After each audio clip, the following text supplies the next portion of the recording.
Blog Talk Radio.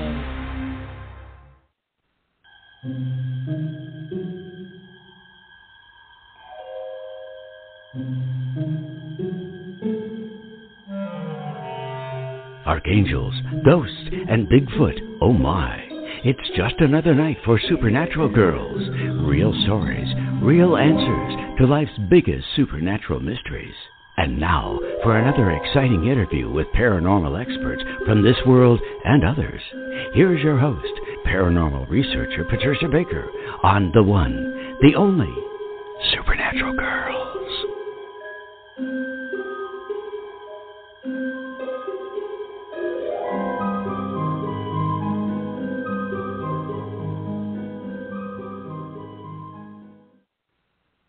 Welcome, everyone, to another exciting episode of Supernatural Girls Radio. I'm your host, Patricia Baker, and I am here with my co-host, PK, all the way from Tucson, Arizona. PK, how are you tonight? Absolutely fabulous. The last day of November, you can't help but feeling good because it's the end of the money path. It's this way. It has the money trials and tribulations. Oh, God, yes. For sure. The more you had coming in, the more went out. And it's been like Ricochet Rabbit this month. No one feels comfortable with what's going on. And, of course, we see the monetary aspect going up in a way. Should be a balloon we're sending up instead. But, unfortunately, this is the last day that we have to deal with this. But tomorrow we start a brand new segment called Wrapping Up and Ending the Old to Make Way for the New. So throughout the month of December, get rid of people, places, and things that no longer fit because it'll give you an opportunity to really build up something very positive for our new year. I think that's thank always goodness. a good way We to start. need it. Don't we need it? Sure. My goodness. We've been through the ringer this year, last year, the year before. Gosh. Well, you can take your purse and shove it, turn it upside down and shake it. There's not going to be anything coming out of it because this month has taken everything away from everybody. And I don't care how many Black Fridays they have or whatever they're calling them these days. There's not going to be enough for everybody to go around. So don't get mad. Allow yourself to be patient, do things slowly, and put it together. And next week when we talk, I'll tell you a few ideas of how to go there. All right. We're ready for the new year, so we're going to look forward to hearing about that from you. Yeah. Well, so I wanted to tell everybody, too. Yes, we need it. We need it. So next week, I wanted to tell everybody, we've got Corey Good coming back on the show. I can't wait to have him back. He's a really fabulous guest. He's a stellar guy for real, and he's going to be coming back and sharing more about the secret space program and how ufology and the paranormal has turned into a billion-dollar business. So there's a lot that we're going to be talking about and how that's affecting the study of the paranormal, the reporting on the paranormal. It's a very interesting thing that's happening. I mean, you know, you and I, PK, we were involved in the paranormal. Well, we've been involved all our lives, and we're old. So it's a long time. But for so many years, people were afraid to talk about it. They'd be afraid that they were going to be made fun of. That has changed predominantly. It's changed. But now this whole thing is a business. And so Corey's going to be talking about that and other secrets of what's been going on with UFOs, et cetera, colonies in Mars, many, many things that have yet to come out. And Corey's an expert, and he's a great guest. So don't miss this show. It's really going to be excellent. And Corey's been going through his own trials and tribulations with people attempting to cancel him in certain ways. So he'll be sharing with us about that. I mean, social media can be used in some pretty horrific ways. So luckily, we haven't been the target of that, so that's good. But the people that have been have some things to tell and say. So, yeah, so I'm really looking forward to hearing from him. And also, I wanted to give everybody a heads up about property taxes, because your property tax estimation is going to be coming out most likely this December. And it's up to you to get your property record card and take a look at it and make sure that everything on that record card is accurate. Because as you've heard me say before, if there's something on that record card that is not accurate and you don't catch it now, next year it'll be too late. So make sure that you go and get a copy. And if you need some help in the whole landscape of property taxes, there's a great book written by attorney Patricia Quintillion, and it's called Are You Getting Screwed on Your Property Taxes? How to Find Out and How to Fix It. And it's available on Amazon, and I highly recommend it because there's so many ways that you can be screwed on your property taxes and not even know it until it's way too late and you can't get your money back. I mentioned before a friend of mine who's being taxed on this enormous barn that she supposedly had on her property here in the town I live in. And guess what? She didn't have a barn. The barn was never there. But she was being taxed on it for years until she got her property record card. Yeah, and she started looking at it, and she's like, wait a second, I don't have a barn. And it was too late to go back and get all of the money that she had paid that she didn't know. So the laws are not really on your side, everybody, and so there's very strict deadlines for property owners, not so much for assessors, so you need to really pay attention to what the deadlines are for property owners. Get the book so that you have a handbook and you know what the steps are to take to protect your home. Because with everything going up so high, inflation is creating a lot of problems for people. You really want to make sure that you don't lose your home.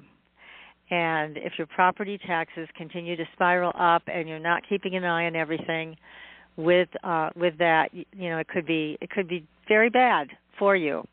Oh, so definitely. don't lose your home over this. Make sure that you're informed and get that book and read it. It's a little bit out of date. It doesn't matter. It'll give you some websites to go to where you can get current information, but overall the book is going to give you everything you need to do a step-by-step to make sure that you are being taxed appropriately and there's nothing on your card that doesn't belong there. So anyways, are you getting screwed on your property taxes? How to find out and how to fix it. Also, on our website, supernaturalgirls.com, we have a lot of liquid vitamin products that I highly recommend because I am so tired of taking pills, capsules, tablets, whatever. It's like done with that. And these liquid vitamins are very high quality. Yeah, they're liposomal, so they're absorbed quickly and easily. And you get a discount if you buy them from our website. So it's right on the front page, the homepage of supernaturalgirls.com. There's also some incredible inventions. One, well, actually, they're both from Germany, come to think of it. One is called Energy, and the other one is the Weber Spectra Plus watch. And it's not a watch, really. It's a laser that you put on your wrist, and it does some amazing things. It's invented by Dr. Weber, and we had him on the show. You can look back into the archives on Blog Talk Radio, and you will find the show with Dr. Weber if you would like to hear what these lasers do. They are amazing, and he has a brand new watch that he just invented, and it is 7 times more powerful than the other one. So take a look there. If you're into health, take a look at our health segments. We've done supernatural health segments all year long. Take a look at those and stay healthy. So we've got a great guest tonight. He came highly recommended by Jerry Wills, our dear friend, also in Arizona. And he is a ghost hunter, Eric Extreme. Now, we haven't had a ghost hunter on in a while, not since the Ghost Hunter guys from TV, right? That's right. We've been doing everything but. So it's time. And Eric is with us. And Yeah. I know. It's a fun topic, and it's getting more serious and more scientific. And so that's why we have Eric with us tonight. Now, Eric Extreme is the founder and director of Extreme Paranormal Investigators Consortium, which is a predecessor group to MWV Spirit. He is up in Conway, New Hampshire, and Eric has more than 14 years of experience and has led public investigations with the team from Ghosthunters and Ghosthunters International television shows. So he's got a lot of experience with this, and he really likes the scientific approach, and he's with us tonight. So, Eric, welcome to the show. Thank you. You actually make it sound like I know what I'm talking about. We know you do. Well, even well, you're here. Yeah, you're here. So you must know what you're talking about, or we wouldn't have you on the show. So you've been doing this a long time, 13 years. But what made you get interested in ghost hunting? Well, I've been doing empirical investigations for about 13, 14 years now, but my research actually goes back probably several decades. It starts when I was a youth. Out of the blue, you could say, when I was very young, I'd be going to bed at night, and I'd start perceiving what I believed to be like shadow figure in my closet. My bed was across from my closet. Eventually, I would learn years later that it was a form of matrixing. Basically, there was electric energy coming off of like a fuse box nearby, and I later got diagnosed with tactile hyperesthesia, which basically means your nervous system kind of overreacts to certain stimuli. And so I was doing pareidolia, basically matrixing. There's a part of your brain called the fusiform that recognizes things and makes sense out of confusion. And it's like matrixing, for some of those who may not be familiar, there's those of us old enough who used to watch television with the bunny ears, for an antenna. And if you looked at the static long enough, you'd start seeing figures in there. You might see faces, words, that sort of thing. Or it's like when you look at clouds and you start to see bunny rabbits. That's what pareidolia or matrixing is. It's the fusiform part of your brain trying to make sense out of, basically chaos. But anyway, so when I was younger, I started matrixing what I believed at the time. As a young age, I was telling my mom I was seeing aliens. She actually took me to some doctors, and they said, we don't know what's going on, but there's nothing wrong with him. And, like I said, it was much later in life I realized what was going on, but it kind of got me interested in it. I was going to a public school system that had a pretty elaborate library, and I would start taking out books related to paranormal. Back then, it was mostly just recollections of various experiences others had with paranormal. There was really no how-to books in my school library. As I got older, I had access to the city library, when I was able to go out and about on my own. And there was a few more how-to books going on, but there was nothing too particular per se. But I always, kind of kept an eye on the internet. That was a big help. There's some groups online. But, backtracking now to about 14 years ago, one of my buddies had gotten involved with a local group, and he knew about some of my history, and he's like, hey, maybe you might be interested in getting involved. And I'm like, yeah, why not, right? So I started hanging out with them, and then, they seem to be really nice people. We went on an investigation, and they basically mimicked what you would see on the Ghosthunters TV show. And what people need to understand is, and like I said, you said, I should say, I did some time working with them, and I'll get to that in a moment. But these TV shows are geared toward entertainment, getting the most viewers, making the most profit. And it's not exactly the best representation of what a scientific paranormal investigation would consist of. And I realized that quite quickly when I was working with this group earlier on in my career. And I had a lot of fun hanging out with them, but I wanted more, because I've always been a science guy. I've been, interested in astronomy for, my God, several decades now. So I started reaching out online, looking for other investigators who take more of a scientific spin on it. And I came across a group, it was called Paranexus. It's kind of defunct for all intents and purposes now. But back then, it's kind of where some of the more, science-based investigators would hang out. And I got to working with them, and basically some of them became my mentors. There was a Doug Kelly, there was a David Roundtree, there was a couple others in there that I really leaned on. So I started focusing a lot on real-world science that would often get misinterpreted as paranormal. Now, don't get me wrong, I've had a few, with a shadow of a doubt, I could not explain with science type of paranormal experience. But I've also found plenty of cases where, like say on television where they assume it's paranormal that would have a real scientific explanation. But around that time, my buddy and I, after we had started EPIC, Extreme Paranormal Investigators Consortium, we had paid our way to go to one of the weekend events put on by Ghosthunters and Ghosthunters International. Now, this wasn't an event that was officially sponsored by the TV groups. It was kind of like a side hustle for some of their cast members to make some money when they weren't filming. So they were allowed to use the name, but it wasn't an official event. It was put on primarily by one of the members of the team there. So I remember, my buddy and I were doing some experiments with sound in a corner at this event. And Barry Fitzgerald, the leader of GHI, Ghost Hunters International, came over and was interested in what we're doing because he was huge into doing experiments of his own, particularly with sound.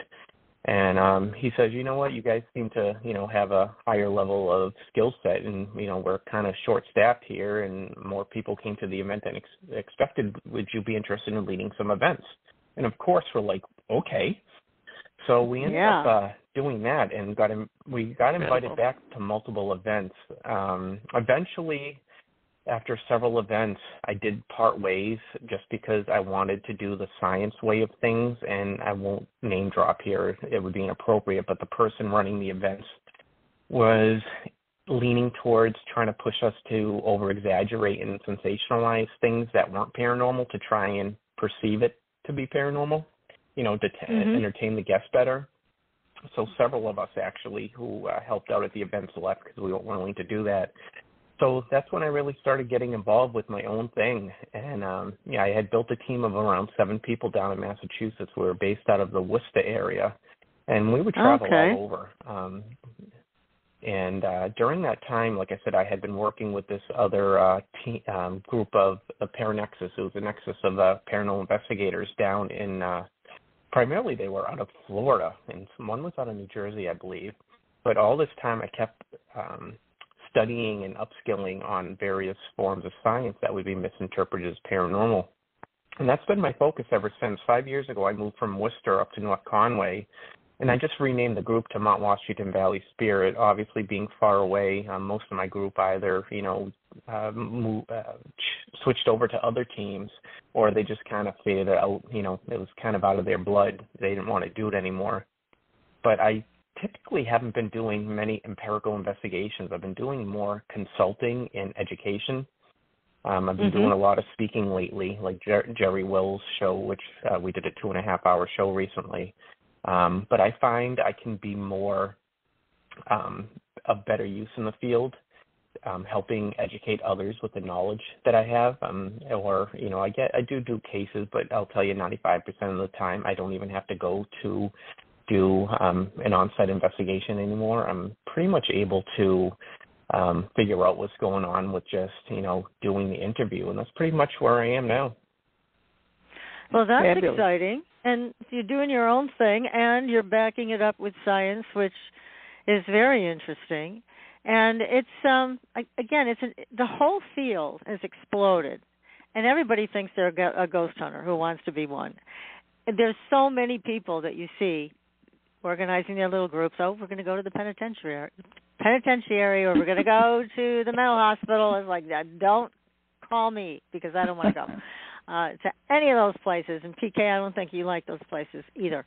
But there's a lot of people who think, exactly. There's a lot of people who think that they can grab their EVP recorders and their cameras, and they're good to go. And there's so much more to this. Not only is there a need for a scientific approach, but there's also a need to be extremely cautious because you're dealing with things, these people, I'm not saying you, but a lot of people are dealing with things they have no experience with.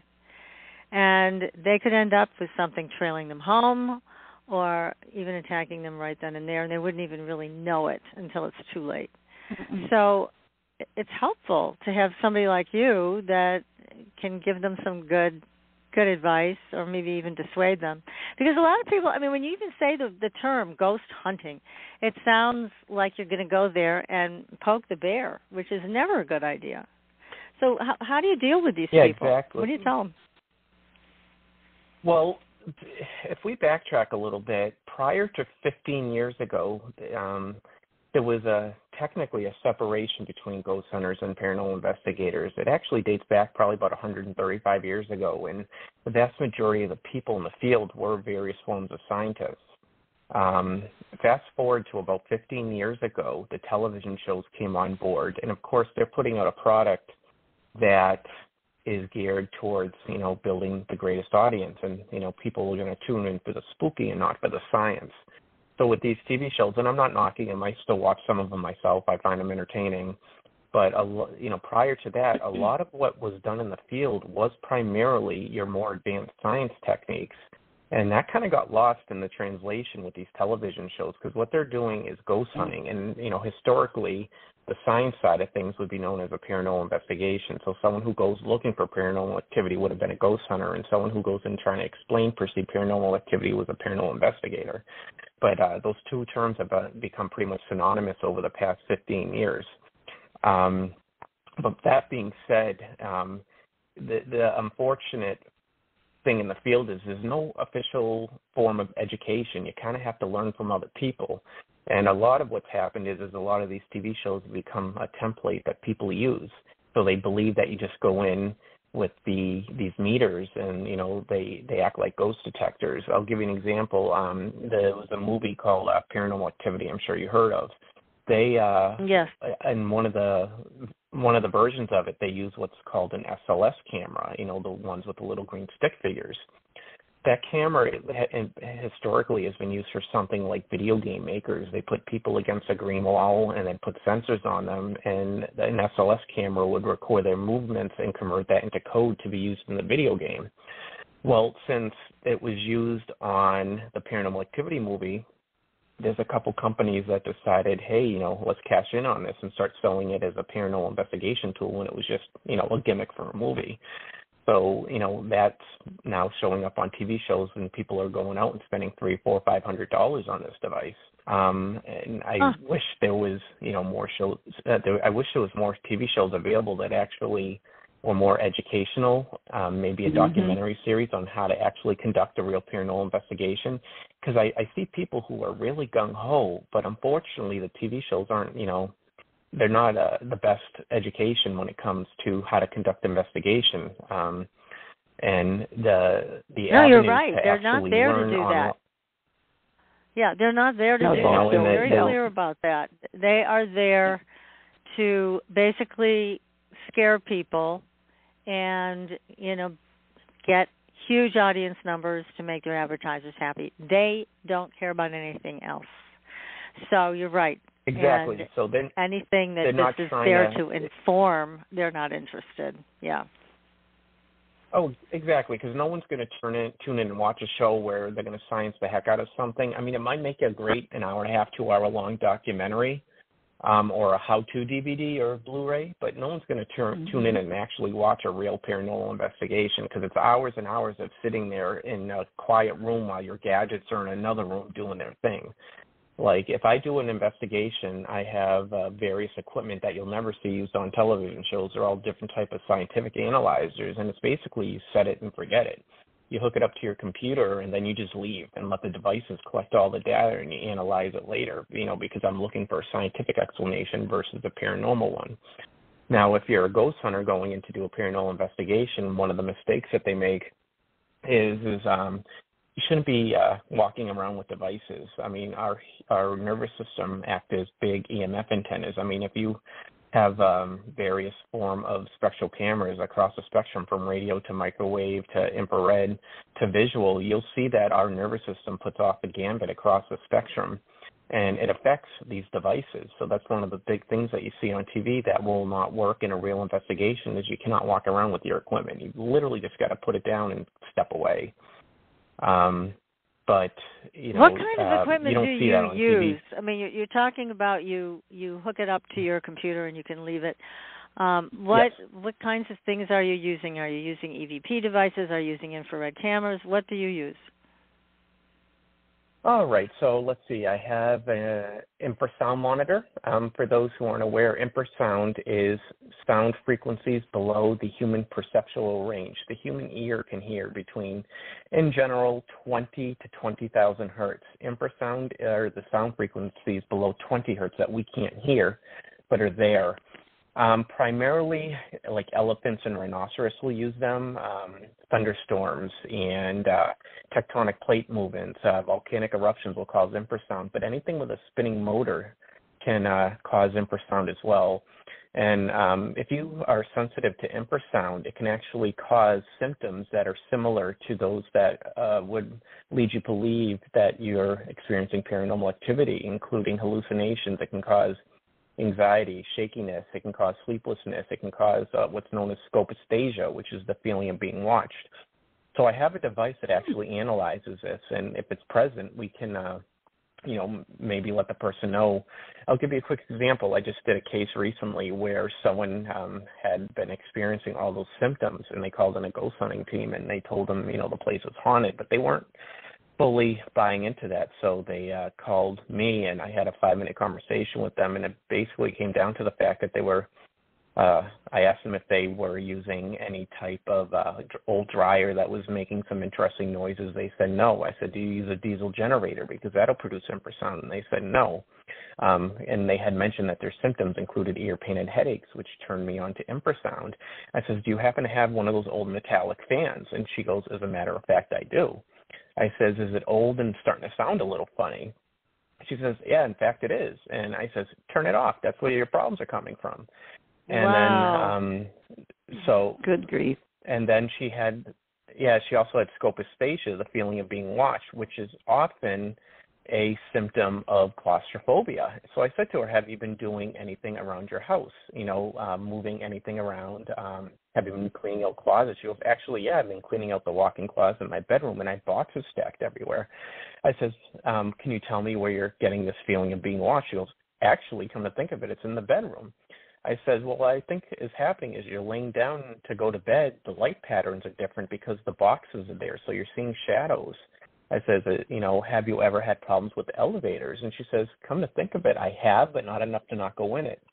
I says, why don't you get the room cleaned up? I'm willing to bet you're getting acute claustrophobia that, is making you feel like you're being watched. So long story short, she got rid of the fan and cleaned up her room, and all those reported perceived paranormal symptoms went away.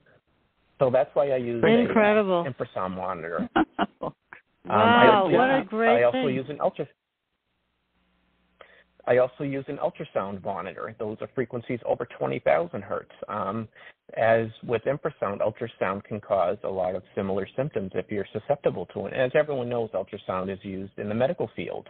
And that short burst that really won't bother you. Sometimes you can feel your organs vibrating when they use it, but even in lower doses for extended periods of time, you can start having all kinds of interesting physical symptoms similar to what I mentioned with infrasound. And ultrasound can be put out by like neon lights. It can be put out by various apparatuses around your house, different appliances.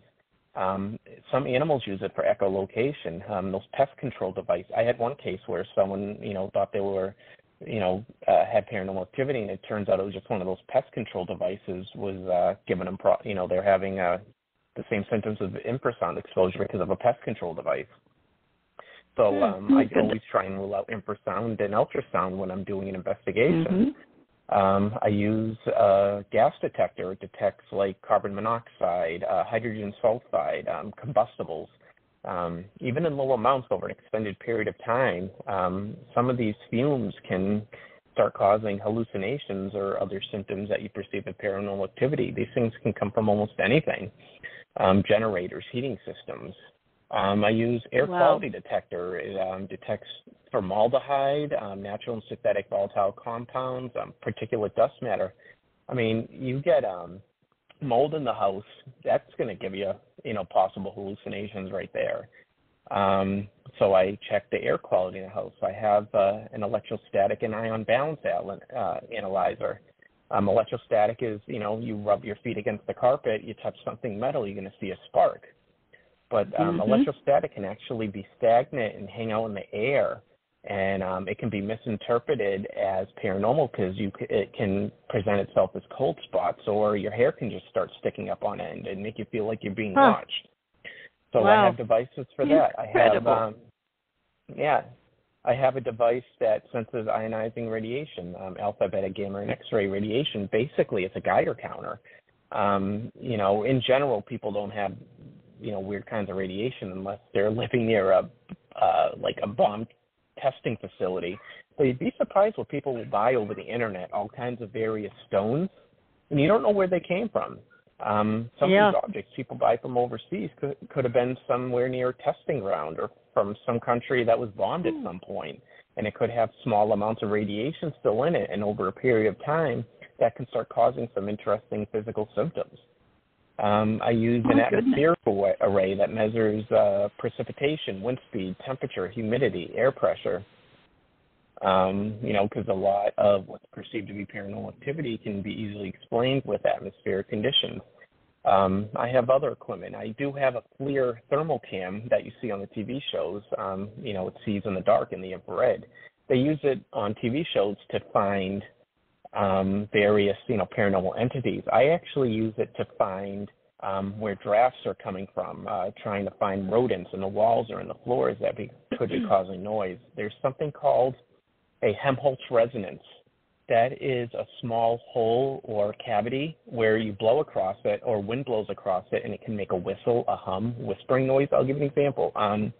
The old metallic soda bottles. You blow across it, and it makes a whistling sound. That's a Helmholtz resonance. I had a case once, and I'll keep a very long story short, where someone had a fence pole right outside of an air vent outside their house, and there was a missing screw. So when wind would blow across this from different directions, it was making different noises, getting pulled. That sound was getting picked up in the air vents going into the house. And air vents can actually amplify and alter sound. So the sound as it was being made at the fence, the hole in the pole was being altered, and it was making like a spooky sound noise. So this person actually thought their house was haunted, and it turns out it was a Helmholtz resonance. It was just a missing screw in a pole and a fence. That was the sound was getting amplified. And so this FLIR camera, I use it for that, for that purpose. I do have EMF meters, as you would see on TV. Mine are a little more complicated than that, but I use them to find just sources of EMF because, EMF can do all sorts of physical symptoms. I do have what you see on TV, a laser grid, and they use it to try and find paranormal activity. For me, I use it to find where there's drafts, because if there's a draft, there's going to be dust blowing, and with hundreds and hundreds of laser points, I am able to see if there's dust blowing around or if there's higher humidity. So that's what I use the laser grid for. I do have a full spectrum camera, which I use primarily to find vermin. I do have wireless cameras, but I don't use it to find activity usually per se. I use it to monitor the equipment because I put the equipment in the room and then I leave the room and something needs to record the readings on the equipment. So that's what I use the cameras primarily for. I do have a few high megapixel motion triggered cameras that I have, but I use them to, catch typically wildlife outside because, we all have vents in our houses and like I said, we all have cavities in the house between walls, between floors, the HVAC systems, even basements. Sound can be altered. And, a rodent could make a noise on one side of the house and it will sound completely different, like something spooky on the other. So basically all my equipment is geared towards trying to find a scientific cause. I do have an audio recorder But I don't use a typical microphone. I use what's called a binaural microphone. It's actually this expensive microphone that's designed to to receive sound as a human would hear it. The problem with digital recorders is they use typically what's known as a MEMS microphone. It's a microelectech mic. I won't get into the technical specifications of it because no one wants to hear that, but basically they're really, really susceptible to radio interference. A condenser mic wouldn't be, but most of these mics use an electech mic, or they use a different type of microphone that is very susceptible to radio interference. One way to get by that is to use what's called a Faraday bag. They're pretty inexpensive, and it will block out 95% of the radiation that can interfere with these devices. One quick story is I had a case where somebody thought that they had recorded a man in their house, the voice of a man. Now, this person kind of lived in the boonies somewhere, didn't have any male neighbors. And ghost hunting team went in there and, said, hey, you have paranormal activity, congratulations. And they sent it to me to say, hey, look what we found. I says, really? Did you amplify it? I heard what sounded like a ham radio call sign, and I looked at, because I'm an amateur radio operator, I looked in the database, and it turned out to be a ham radio operator 1,500 miles away who was using a directional antenna. There is a phenomenon called there's a phenomenon called ionospheric radio wave propagation. Basically, in layperson terms, the sun's sunspots lets off a radiation that in our ionosphere about 60 miles up, it separates the protons from the electrons and acts like a mirror to radio signals below 30 megahertz. So this guy was doing experiments with trying to bounce radio signals off of a satellite, but his high wattage was actually bouncing off the atmosphere and coming down and interfering with this person's audio recorder 1,500 miles away. But a Faraday bag would have probably prevented most of that. So, like I said, I'm not denying that it's paranormal. I've had my experiences that I can't deny, but I have just as much fun finding scientific causes. And I don't just say, hey, it could be this. I look for proof that what my summation of what the activity actually is with scientific proof, But there's been a couple times where I wasn't able to do that. But honestly, in most cases, I'm able to find some science, even if some obscure science. Now, how do people feel when you get back to them and you say, this isn't paranormal? Are they disappointed? Well, it depends. Like some people are so big fans of the paranormal, they want it to be paranormal. There's something called observer expectancy effect or observer expectancy bias, where something could be completely mundane and you can perceive it to be paranormal because you love the paranormal. So a lot of times people are just like, oh, darn, I wish it was paranormal. Other times they're relieved because some people, due to either personal belief or religious teachings, they're afraid. And it's a big relief for them to find out, there's a scientific reason and that they're not crazy, because they'll tell people stories and people are like, oh, you need to shrink, you're nuts, And often it's it's ghost hunters or other paranormal investigators sending me evidence for my opinion. And, and I'll explain to them what I feel it is. And some of them are like, oh, thank you for educating me. I appreciate it. And others get defensive because, I'm contradicting what they, their skill set. So it's kind of 50-50, but more often than not, it's a positive experience. Yeah, that's great. Now, one thing I want to mention is that PK and I had a Bigfoot hunter on last month. And he talked about infrasound. Remember that, PK? And how he was out, he saw a Bigfoot, and the next thing he knew, he was walking away, and he was talking about what had affected him was infrasound. He got very disoriented, and he found himself walking like he didn't plan on walking away, but he was. But he explained to us that a lot of the Bigfoot people know that Bigfoot does use infrasound, and they use it for those reasons, to confuse people, to make them hallucinate, or do something under their control. under the Bigfoot control. So if the Bigfoot doesn't want you near them, they'll hit you with infrasound, and you get disoriented, and off you go in some other direction. So we found that very interesting. And now here you're talking about it, but coming from not paranormal sources, but regular mechanical sources, more or less. But we have heard that Bigfoot uses it. Have you heard that? I've never really gotten too much into the cryptids of the Bigfoot stuff, but I've heard it before. Kind of like they, perceived to be used as a defense mechanism. The funny thing is about infrasound, it's such low frequency. Like I mentioned before, various animals like rhinoceroses and elephants use it to communicate in packs. But this infrasound has been scientifically proven to travel hundreds of miles. So, it's not something that's just very localized. Infrasound can travel a great distance. So, that's why with paranormal investigations, I like to use an infrasound monitor because the infrasound may not be in someone's house. It could be a generator down the street that's causing infrasound that, is influencing them. It's if I had to recommend one piece of equipment for every paranormal investigator or ghost hunter out there, it would be an infrasound monitor. They're several $100s. There's only one company I know of that actually makes them that you can, that aren't, ridiculously expensive like used in the scientific field. The one I use is actually made for seismologists, to be able to try and predict earthquakes and stuff like volcanic eruptions.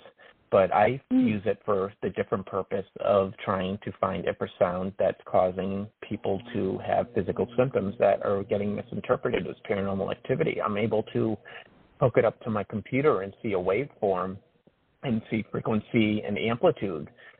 Like if you have speakers loud in your house, things start vibrating and shaking. Stuff can start sliding off the tables or shelves. Infrasound, like I'll give an example. There's a theory that people throw around that paranormal activity is escalated during storms. Now, it's not my place to speak on that side of it, but on the scientific side, there's something called Schumann resonances. I had mentioned the ionosphere before, but what happens is these storms produce infrasound, and it actually gets trapped in between the ionosphere and the air currents within the storm. So, it as it bounces, it increases in decibels, kind of like how loud thunder gets, but you can't physically hear it because it's infrasound. Well, eventually it has to go somewhere, and it often comes back down to Earth. Now, if you have an infrasound monitor, you can actually see this waveform, and it almost looks like nature's heartbeat. It's just pulsing. But, with this going on during storms and all this infrasound, I'm wondering with, not all these cases, I'm not saying this is, a catch-all, but how many of these reported, increases of perceived paranormal situations during storms is actually being caused by infrasound? Because like I said, infrasound can cause things to slide off of tables, fall off of shelves. It can make you feel like you're being watched, or, if you're matrixing something, or pareidolia, because your body's receiving all this infrasound, you can start hallucinating and seeing apparitions. So that's why I suggest anyone in this field spend the money and get an infrasound monitor, because it's going to really give you a scientific possibility as being the cause in many, many of the cases. That is so fascinating. So right away, you might be able to determine that this is not a paranormal event, that this has something to do with a mechanical situation. So that's great, and you can start ruling things out. Now, you've mentioned that there were a few times that you couldn't rule things out. Tell us about those. Oh, my favorite one, I was actually talking about this on Jerry's show. He was like, wow. So I was doing one of those events with Ghost Hunters and Ghost Hunters International. We were at the Rolling Hills Asylum up in New York. There was me and Barry, and then I believe Chris Williams was there for the beginning of it, but I think she stepped out to go with another group because you don't need three people running one investigation. There's investigations going on all over the property. And Barry and I were doing kind of an educational lesson on communication, how to communicate or attempt to communicate with perceived, paranormal entities, different methods, methodology, different tips and tricks on, what may have worked for us. Well, out of nowhere, I get an answer as I'm trying to, Barry and I are teaching. So, at first, Barry and I are looking around the room. You have to picture, I'm in the middle of the classroom. There's about 15 people in front of me. They're pretty much sitting on the floor or on chairs. I'm sitting on the floor. Barry's off to the side of the room. And I start getting this raspy answer, and I'm looking to see if anyone's throwing their voice, if, anyone has any devices. I'm like, hey, everyone, turn off your voice recorders, turn off your phone. I want to make sure anything with a speaker in it's turned off because, it could have been some sort of radio signal. We looked through the room. There was no speakers or anything, but I kid you not, you can ask Barry Fitzgerald. For 10 minutes, I had a conversation with something that was visually not there. It wasn't like a full-blown conversation like we're having now. I was asking questions, and I'd get, raspy answers. And they were definitely answers that were geared towards the questions I was asking. I was just trying to find out its name, where it's from, what it's doing in the area, and some of the answers were unintelligible. At this point, a couple people are running out of the room scared. Some people are just sitting there like a deer in headlights. And were they hearing the voice for 10 also? Minutes, and then, were absolutely. They hearing the it was voice? coming what seemed to be about. Yep. Okay, that's really good to know. Oh, so yeah, it wasn't just you hearing it in your head. Everybody was hearing it. Okay. Oh, no, that's why Cool. people were running out of the room or just sitting there like a deer in headlights because they were astonished. So after the conversation, everyone cleared out of the room to go to their next rotation, and I'm looking around the room looking for any type of interference, any type of device, like someone planted anything, but there was nothing. And the funny thing is it didn't end there. You had mentioned earlier about people needing to be careful about taking something home with them, and I never thought about that before. I've always been the science guy, So I get next day I go home. And the day after that, I'm hanging out with my friend Sandra. I went to go visit her house, and we're walking around outside, just catching up, chit-chatting. And she said, who's so-and-so? And I'm sorry, I don't remember the name. It was a unique name from years ago. Maybe she should remember. I should actually reach out to her at some point. And I says, where did you get that name from? And she goes, well, their energy's with you, or they're with you. She's intuitive. And I says, did you see a review of the event I just did online or something? Because I hadn't told her. I didn't typically go around talking about what I did because most people think you're nuts because of the stigma. And she goes, no, this is an energy that's with you. So she came up with this unique name, and I'm sorry, I don't remember the name. It's been like 13, 14 years. But she came up with the name of the entity that Barry and I were speaking with at this event in New York. So apparently there was some residual energy of some sort that came home with me. Now, I had been feeling tired and weak, which isn't normal for me because I'm a hyperactive, full of energy type person. I'm a fitness nut. I'm one of those crazy people. I figured it was just exhaustion from the event, because we had stayed up late for a couple nights and all the driving. But she led me through kind of like a guided meditation, and just like that, it was lifted, and I felt right as rain again. So do I know exactly what happened? Absolutely not, but there was just too many things that I could not easily explain with science to be able to write any of it off. Yeah, that's a good one. And it is, again, it's so important to check your energy. Luckily, you had an intuitive friend who was able to help you clear it. We had a medium on the show that I'll never forget this, PK. I'm sure you won't either. And we kept hearing a squeaky chair, like an office chair. It's horrible squeaky noise. It's so damn loud. And I'm thinking, this got to be the guest, because, PK and I have been radio hosts for years. We know better than to sit in a squeaky chair. So during a break, I was talking to this medium. I said, can you change your chair? Because it's really, really loud, squeaking really loud, and it's so distracting. And she said, I'm sitting in a dining room chair. So it wasn't any of us. That's right. And so we talked about it on the air, and it stopped. But after the show, I took a photograph in the room, and a devil's head showed up clear as day. Horns, pointy chin. It was a devil's head.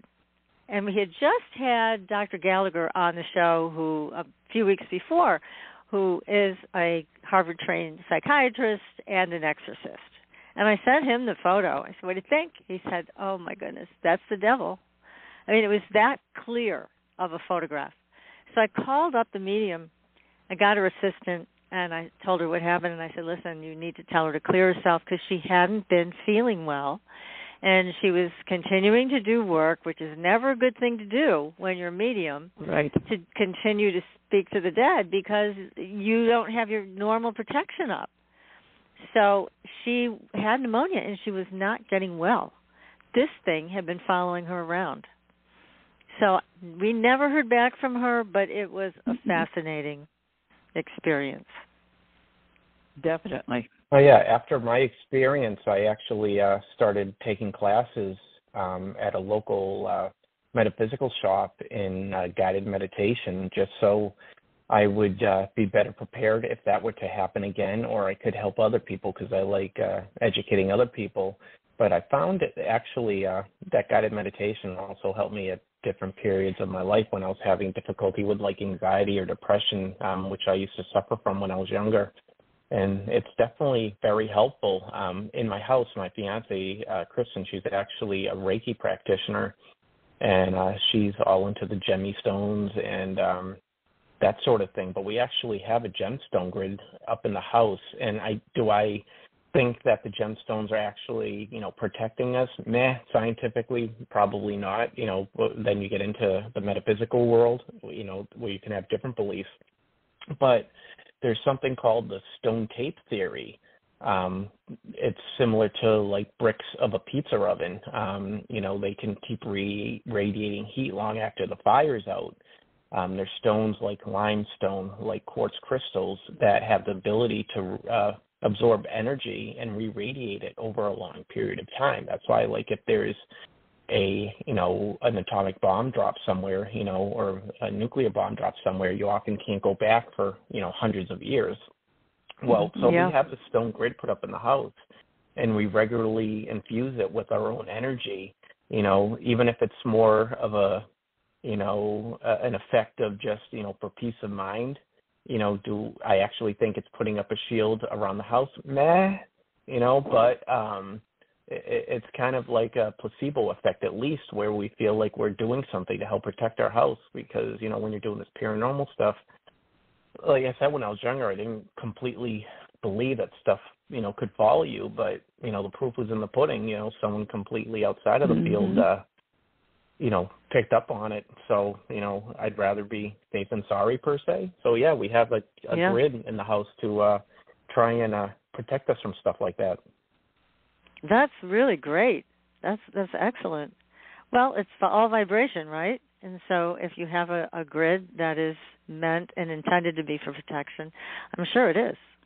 I'm sure it is on some level. And that sometimes is enough.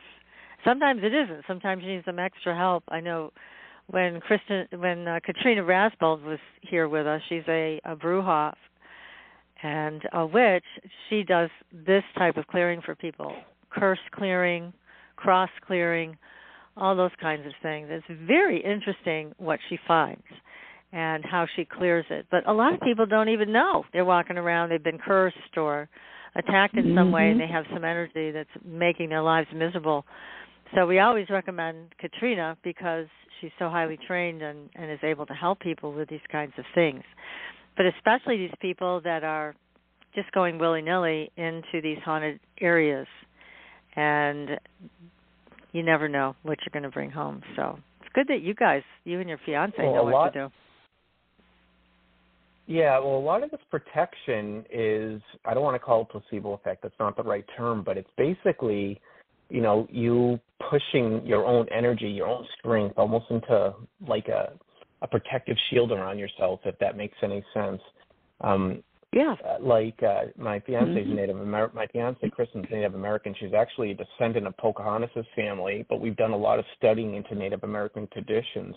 And as you know, a lot of people in the field, they'll do cleansings using various forms of herbs.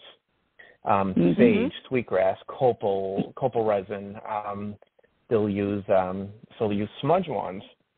Now, I have done cleansings for people in the past, but I typically do it in a method of educating them on how to do it themselves, because, as you know, it's primarily more of a talisman than anything, a way to imprint your own energy to give it a physical appearance by, doing it through a smudging.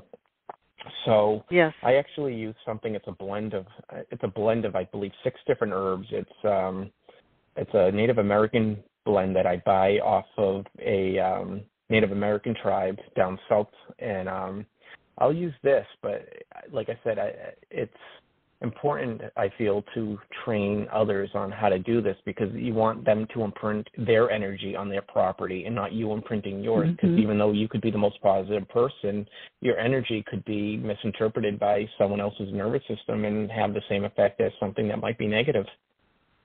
No, you didn't think about that. Yeah, that's true. I mean, it's important to pay attention and to have some tools at your fingertips, whether it's smudge wands or crystals or both or Katrina. There's got to be some way to keep an eye on these things. Yeah. She does Olympia, too, which they take an egg, is a South American tradition, and they rub it all over the person's body, and then they open the egg in a glass and read it.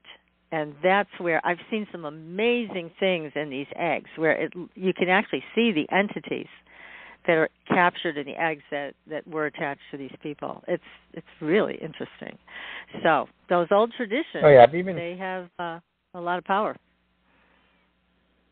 Oh, yeah. I've seen another one that someone told me about down in Massachusetts. It was the same metaphysical shop. This woman was actually a level 3 Reiki, and Native American, but there was another one to deal with pagan rituals, I believe, if I remember right, where you would put a mix of stones in a bottle, and then you can either spit or technically they prefer that you urinate in it. And then you put one at each corner of your house outside buried, and it's intended similarly to putting up a stone grid, and is used for protection. Wow. Not heard of that. All these ways, so we really need to pay attention to some of these ways that we're most comfortable with and use them. Because these entities are all around us, and if you're a ghost hunter and you're going into facilities where there's paranormal activity, then you need to pay attention to some of these ways of clearing afterwards. We've even heard stories of Mothman, when people have gone into caves and started provoking Mothman, and Mothman follows them back home and makes their lives miserable. So, yeah. Well, and again, I know that you're an educator, mostly, is what you're saying. And so I think that's an important role to play as this whole field continues to expand. We need people like you to try to give some common sense to some of this. That's for sure. Well, it's like I said earlier, if you want to learn something about any subject in real life, there's typically a school or a place to go to learn about it. That's not the case in the paranormal field. There is no structured class. Oh, that's not true. There's some colleges that do basic paranormal classes, but there's nothing in depth that, everyone has access to. People in the field are, unfortunately, they're primarily learning from television shows, which, as you stated, is not, the best teacher. So, they're looking to other people. And then unfortunately, there's something called the availability cascade. It's basically, what that basically means is where, someone has incorrect information, they pass it around to a person, and then it cascades down to other people, and then more people and more people. So where someone who thinks they know what they're doing starts passing on misinformation, and before you know it, tens, hundreds, or even thousands of people are following this misinformation. Now, there is a lot of misinformation going around the paranormal field, and I feel that it's important that a lot of us who, kind of really do know what we're doing have, and I did it myself, I kind of laid low for many years. After the whole TV craze, those of us who, really do have a pretty good footing in, the sciences, we get laughed at and we get grouped together with recreational ghost hunters. So for about 10 to 15 years now, most of us have kind of laid low. I kind of laid low for probably about 8-9 years. I was still doing my research and I was helping people who contacted me, but I wasn't out there like I am now, just because of that stigma. But, things are seemingly getting better with that. The stigma isn't as bad as it once was. So I figured maybe myself and if I can get a couple others to, who really do know what they're doing, to come out and start helping educate. Maybe we can, help, train people on how to do a more in-depth science investigation, because the stigma is that people are going in with their EMF meters and finding spooky ghosts everywhere without doing any science. And I'm not saying people need to do 100% science all the time like I do, but there's got to be a happy medium somewhere. So I figure, if there's other people like me, and I know a couple, and I'm trying to get them to come out of the woodwork, to start doing some educating. And, some people are going to be more than happy to get the education that we're willing to offer. And others, are just set in their ways. They're going to do what they're going to do. But even if we can help some people, it's better than nothing. And if enough people start, like I said, the availability cascade, maybe we can get some truths going through the grapevine, get some of this training bleeding throughout the paranormal field. Maybe we can, in the next couple decades, maybe get some of the stigma, lifted off. If you remember some years ago, a lot of colleges and scientific institutions were actually putting a lot of money into doing science related to paranormal investigations. But then this whole stigma really started building over the past couple decades, and the people who decide what money gets spent where are not scientists. They're, typically wealthy board of directors who are retired but not overly familiar with science. They hear a pitch and then they decide, yes, we'll put, $1 million into that or not. So with all the stigma, all these board of directors at these various places had stopped allowing money to be spent on these scientific investigations primarily because of the stigma. It's like, how did they defend to the people who were, donating all this money? Yeah, we're doing the spooky stuff you see on TV, So I'm hoping, right. If enough of us get enough people educated, maybe some of these institutions will start putting money into some actual real scientific research. You watch any of these TV shows or people in the field, they start talking about these theories. There's this theory, there's that theory. And unfortunately, the people who quote these theories don't know who came up with the theory, what scientific backing it has. It's just, the availability cascade. It's information that's been passed on from person to person, but there's been no real advancement in our field in quite some time. It's just kind of circling, and people are just doing the same thing. And the other issue is but a lot of it is suppressed. Sharing data with each. Yeah, exactly. Oh, yeah. They're not sharing data, exactly. And it's suppressed. I mean, if you look at the Skull Group in the UK, and I want to also let our listeners know, unfortunately, some sad news. Robin Foy, who was a lead investigator and medium in the Skull Group, passed away this year. Just found out about it. He passed away in his sleep. But anyways, he was a great man. He was incredible. He was very credible in all of the work that he did. And you can watch his work on a movie on YouTube that is free, and it's called The Afterlife Investigations. Highly recommended to everybody. So anyhow, with people like the Skull Group, they had 6 mediums. These are physical mediums. So they were able to bring in apports. They were able to have full-body manifestations caught on camera and video. They did the most amazing things I have ever seen. And it involved the psychical research group out in the UK. They don't get involved unless they're sure it's pretty credible stuff. But, I mean, again, I didn't even hear about it over here. We didn't hear about it for years. I mean, I had him on my show. Robin was on the show 3 times. But even all of the details of what happened in the 5-year period that they did their sittings, it took us 3 interviews to get all the information to come out in the open. And again, it was suppressed. People over here had never heard of the Skull Group, yet they did things that nobody else had ever done before.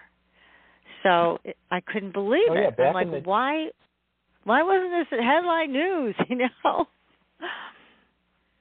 Oh, absolutely. Well, back in the day, Barry Fitzgerald from Ghosthunters International had been working with a couple colleges out there in the UK, and they were doing some real investigative work and into paranormal sciences. And he actually, thankfully, got me involved with some of their work.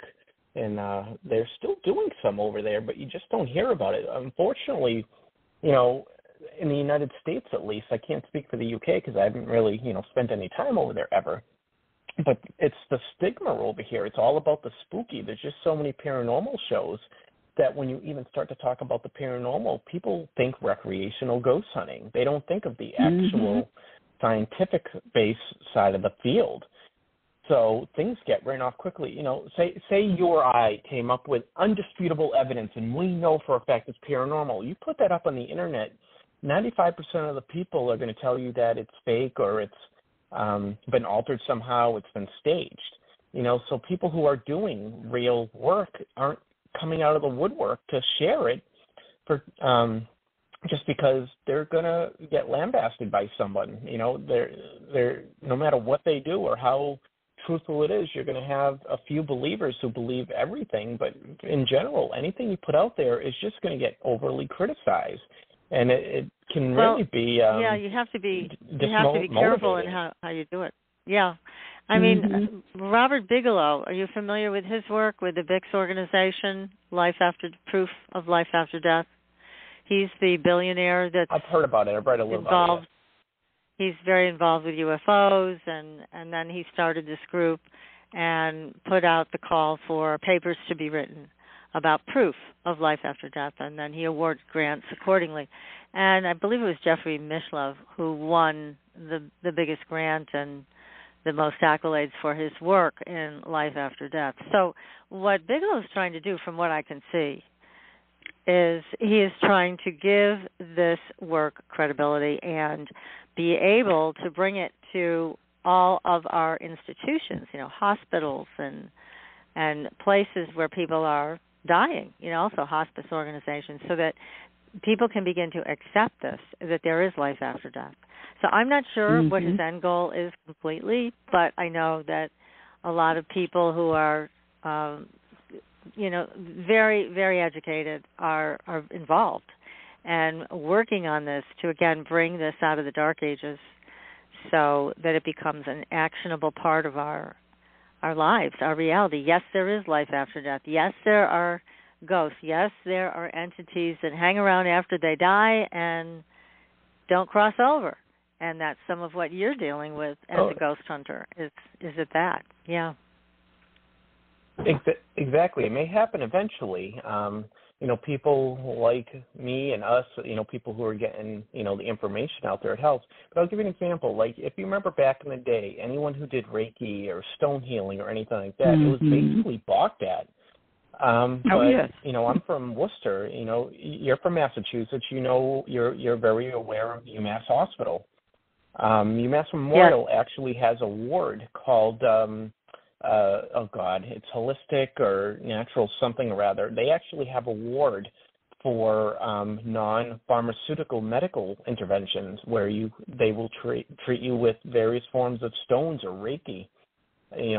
Hospitals are accepting of this now. Many hospitals actually will create a ward. They call it mindfulness. It just popped in my head. They call it the mindfulness department. But this is now getting accepted by even the best hospitals in the country, which UMass is one of them, as, accepted medicine.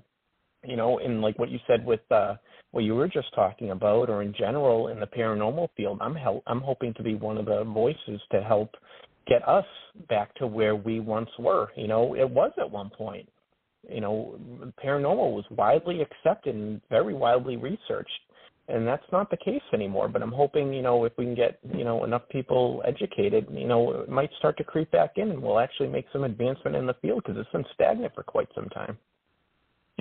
Yeah, it has great. in some ways, and then the progress that's made isn't talked about. But with the VIX organization, there's a lot of really fine people behind it. I think we're going to see more of this. But again, the afterlife investigations, I was just totally shocked that all of what they had done in that Skoll group was absolutely, hidden from us. And so few people know about that movie and the work that was done. So few. Every time I mention it, they're like, what? Where do you see that? I'm like, God, you're in the paranormal field and you haven't seen this movie? You don't know what they did over there? I mean, it was groundbreaking in so many ways, but it was suppressed. Absolutely. Well, there's been medical studies where, say, and I was reading up on this recently. There's been actual medical studies. One of them was actually by accident. There's all those talk about near-death experiences, and it's often been reported to be just your brain playing tricks. But there was a point where they were recording his brain waves, and he ended up dying in the middle of this experiment. Not related to the experiment. He just happened to have like a heart attack in the middle of it. And they were recording his brain waves for about a half an hour while this was going on. And they received the most weirdest readings that hadn't ever been recorded before because medical science hadn't been looking into it. And it, led them to believe that, that there could be either this near-death experience having a scientific reading, or for people who may have some sort of ability to project their energy, that it would explain what a wraith is. And a wraith is typically what's used to describe a situation where at the point of death, someone is seen elsewhere as if they're trying to say their goodbyes. And I believe there is now some not so publicized research going into this because of that accidental find by one doctor. So I'm really interested to see where that research leads, if they actually find scientific proof in even the smallest amount that, there is a probability of there being a wraith or near-death experience that's explainable with scientific proof. Wow, that's a great find. Fabulous. Do you know what hospital that was done at, or what medical facility? Unfortunately, no. It was something I read in passing recently, and I'd have to dig for it. And if I find it, I'll send it to you. But unfortunately, no, I don't remember off the top of my head. But I know it is something that is now being looked into. Yeah, definitely. I'll look for it. Thank you. So where do you go from here?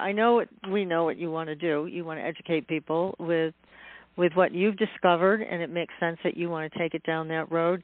And what else do you have planned? Do you want to teach this as a college course, or do you want to write a book about it? What do you have in your future? It's funny you mention that, because about a year ago I had just started my podcast and blog. I had retired from work.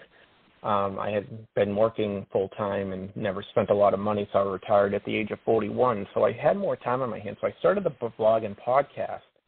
I did eventually end up picking up a part-time job out of boredom, but I figured, it would be a great opportunity for me to help start showing other people, a different way of doing things. And then I hadn't thought too much beyond that. I figured, I had my little niche audience, people who were interested, and I was going to leave it at that. But starting about a month ago, out of the blue, I started getting requests to do speaking on various shows. Jerry Wills was one of them. He found me online somehow and asked me to be on his show, and then he recommended me to you. And then within like a week and a half, I booked, I had 6 different requests to end up on shows, and I'm like, hey, this is a different opportunity for me to reach a wider audience with this. That's so fabulous. Eventually, I'm in the very early stages of putting together presentations, because I do have some local requests to do in-person presentations, like the local library, some of the local social groups have asked me to do presentations for them. But I think eventually where this is going to lead is, I never want to make money off of this. I've always vowed that I'll never make money off of hobbies, because then it's not a hobby anymore. It's a job.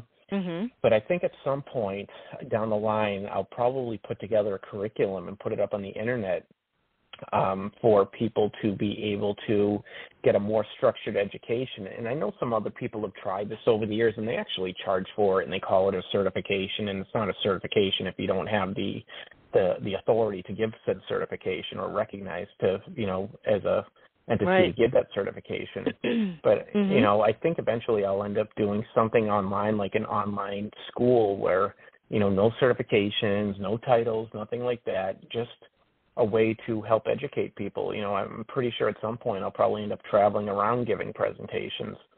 I'm hoping to encourage others who have levels of experience and scientific knowledge like I do to join me and do the same thing. Not do it to make money, not do it to, for any other reason other than to help the field. Because as soon as you start trying to monetize off of something like that, it automatically puts like a gray cloud around you, and people will view it differently. But if you take that money aspect out of it, it can really help your reputation. So I think, part of me has some goals of like writing a book someday, almost like a how-to book for paranormal investigation. But who knows? Like I never had any intention of doing what I'm doing today. Speaking to you guys, and it's just something where the river kind of flowed to. And for all I know, maybe someday I'll get lucky and I do this long enough, maybe I can do an 1.5-hour long documentary for the Discovery Channel or something with some other people like me. We can get a bunch of us together and actually do something educational that can be viewed by a wider audience. It would be nice if it went that way. It would be. It would be very nice.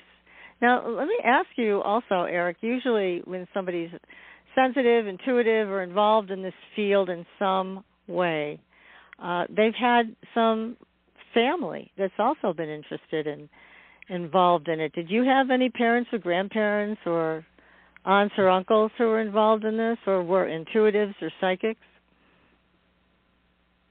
Not in the least bit, and that's the funny part. Like, I honestly, I've always, for all intents and purposes, kind of been the black sheep of the family.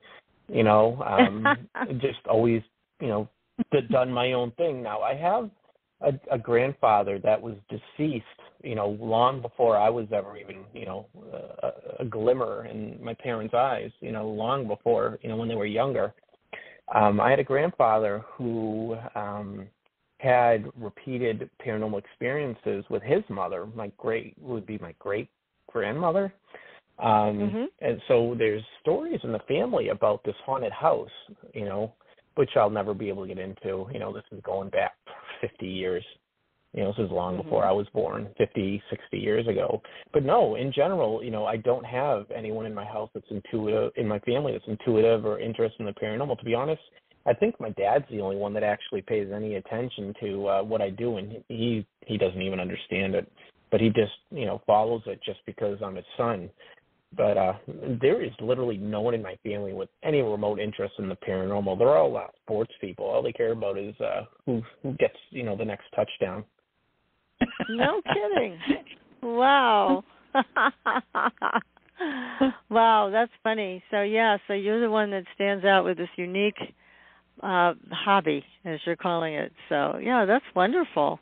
Well, you've got to keep us posted on what you're doing and how you're doing it. I know our audience is going to want to follow you and see if you're going to be offering courses online and things that they could take. Because it's helpful to have all of this background. It's helpful to know, especially about equipment and the infrasound that you talked about tonight. So fascinating. And start ruling some things out before you go whole hog into, it's paranormal. So, one other question before we end tonight. I wanted to know, what kind of camera do you recommend to people to use if they're going to get involved in this kind of thing? Well, one thing you got to remember is with a lot of cameras, especially if they're cheaper, you're going to have, especially if they're digital, if anything, you're going to have a lot of different photographic artifacts. There's backscatter, which is, a perpetrator for a lot of the orbs. You have something called blooming, that creates a lot of the halos. There's parallax, which comes into play when you're doing aerial photography. There's pincushion distortion. There's halation. There's a bokeh. There's all these different types of photographic anomalies. So firstly, I would suggest if they're really going to get into photography that you learn about all of the various forms of distortions that can show up in photos so they're not getting misreported or misinterpreted as paranormal activity. You see a lot of these photos that get put online, and they say, "Oh, this is halo. It's an angel." I'm like, "No, that's blooming. Oh, this orb. No, that's clearly backscatter. No, that's clearly dark current." So I suggest people. I actually did a blog and a podcast about all of that recently, where I cover the most well-known photo distortions that get misinterpreted. But when it comes to cameras, it's important to, more than anything, not the camera you're using. Obviously, you want to put some money into something, but it's best not to use the zoom. It's best not to use any of the special software enhancements. You want to take just raw photos. Before we had all these digital cameras, there wasn't such thing as all these orbs. A lot of these orbs are actually coming from an infrared focuser on these high-tech cameras. Believe it or not, if you're getting into paranormal photography, if anything, I would suggest an old-style 35-millimeter camera, because then you're not dealing with all the distortions that come with the digitizing. You have to take into account, all these cameras now, they're not taking physical photos on exposed on film anymore. It's all digital, so you're dealing with software glitches, and all the compression, pixelization, underexposure, overexposure, and that happens with digital cameras. So if you're actually getting into paranormal photography, I'd say find an inexpensive 35-millimeter camera. But that does get expensive with, developing. So, right. I was more just thinking of that, yeah. I'd recommend, more economically, I'd recommend getting a nice digital camera that has, a higher resolution, maybe at least 12 megapixels. But when you get the photos, you can't be trying to enhance it. You can't be trying to zoom in on it, because that's what's going to cause a lot of the artifacts that I mentioned. Mm-hmm. And you don't want to use night vision on it unless you have a true infrared camera, because like I said, the infrared focuser is going to cause all kind of artifacts. And the cameras try to fill in a lot of the blanks. So while we have all these various camera technologies which are amazing for creating beautiful photos, they look too real because they're not real because of all the enhancements. So if you really want to get into paranormal photography, nothing can beat an old 35-millimeter camera without using a flash, because it's not susceptible to all the problems that come along with digital cameras. Right. Fascinating. Well, that's some really sound advice. Thank you. No, if anyone ever has any questions, I'm more than happy to answer. People can reach out to me, and I love educating. I'd rather people take the time to ask the question. How can people find you? What's the best way for them to reach out to you? Well, my website is MWV Spirit. It stands for Mount Washington Valley Scientific Paranormal Investigation Research and Interpretation Team. So MWV Spirit is just an acronym. But we're also on Instagram, Twitter. I even do 1-minute-long TikTok videos, because I found that there's even an audience on there. I do something called the Paranormal Minute, where I cover a topic in layman's terms briefly. But, any social media, it's at MWV Spirit. And like I said, the hub of it's all at the website, MWVSpirit.com, but you can reach me through any of those methods. Oh, that's great. Wonderful. Well, Eric, thank you so much. This has been a wonderful evening with you. And we're going to have to stay in touch and watch what happens next in this whole field of ghost hunting. No, I appreciate you I appreciate you taking the time to allow me to, hit a different audience with maybe a little information that they hadn't really thought about before. Maybe it might open some people's minds a little bit and send them into a direction of, hey, maybe the science isn't so boring. Maybe it can be fun. No, it's not at all. It's very interesting when you're talking about it. So thank you. Exactly. And so thank you very much. So everybody, we will be back next week with Corey Good. Don't forget to join us at the same time, 7:30 Eastern, 4:30 Pacific, and 5:30 for Arizona. The smart state who doesn't move the time around. So, right? You guys are the smart ones. Well, look, everybody. Thank goodness. Right, exactly. So thank you very much. Thank you, everybody, for joining us tonight. And until next week, we will see you on the Blue Highway. Good night, everyone. Good night. Thanks for listening. Tune in next week for another radio adventure with Supernatural.